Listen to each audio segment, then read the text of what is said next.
decided to do, this female empowerment program. So 15 years ago, I was attacked by a person that's about his size. And he was hiding behind a pillar in a subway station, actually a subway platform. Wow. And he was like putting, drugs and epoxy into a brown bag, and he was actually planning to suffocate me.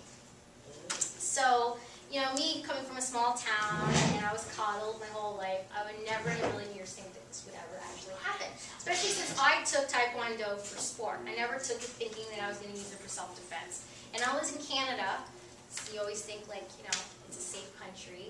You never think that anything bad is going to happen. But I decided to, save my money, not take a $20 cab ride.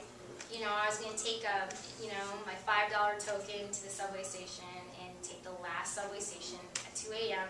and decided to just stand in front of a subway like this, thinking about what homework I need to do the next day and not really thinking about my surroundings.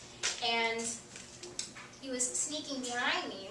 What happened? And he actually, I could see like a hand in a brown bag on my right hand side.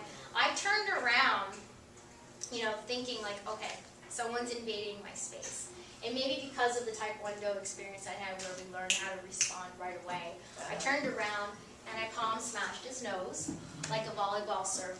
Okay. And I actually broke his nose instantly, and his bridge of his nose actually went into his skull, and he started to bleed. He started to bleed all over the place. He was very bloody, hit the back side of his head, knocked himself out, and at first, because it happened so fast, I thought I actually just attacked someone. I was really scared, thinking like, oh my God, I have a black belt. Chloroform or something? No, he just had epoxy, and he put like drugs, in a brown bag. So I didn't know what happened. It was so fast, and so I'm thinking like, oh my goodness, I think I just might have killed a person.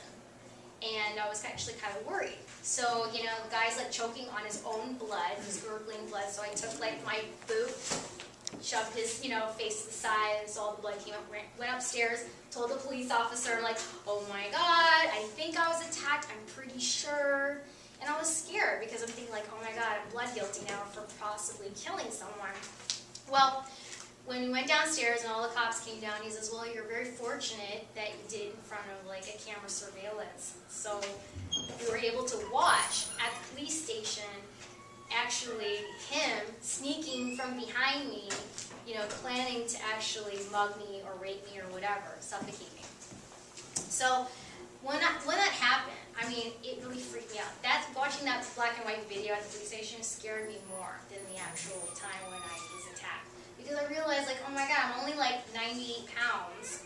The guy's like 200 pounds, you know what I mean? And I just like palm smashed him in the face for him to die. You know what I mean? Like I actually had to save my attacker. You know what I mean? Did he have a knife on him too?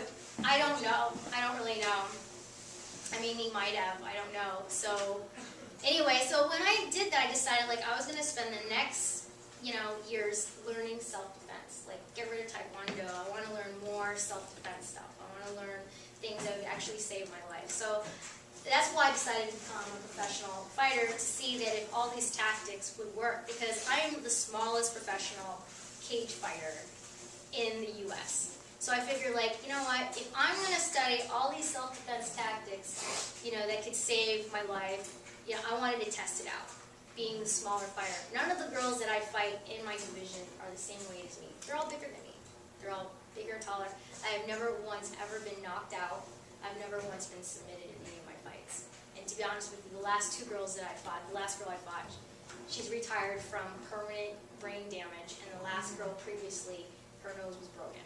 So, and they're like 15 to 20 pounds heavier. So the stuff that I, learned, with even using the legal stuff, but a lot of stuff that I used was proper footing, learning how to be more defensive, allowing the person to attack me.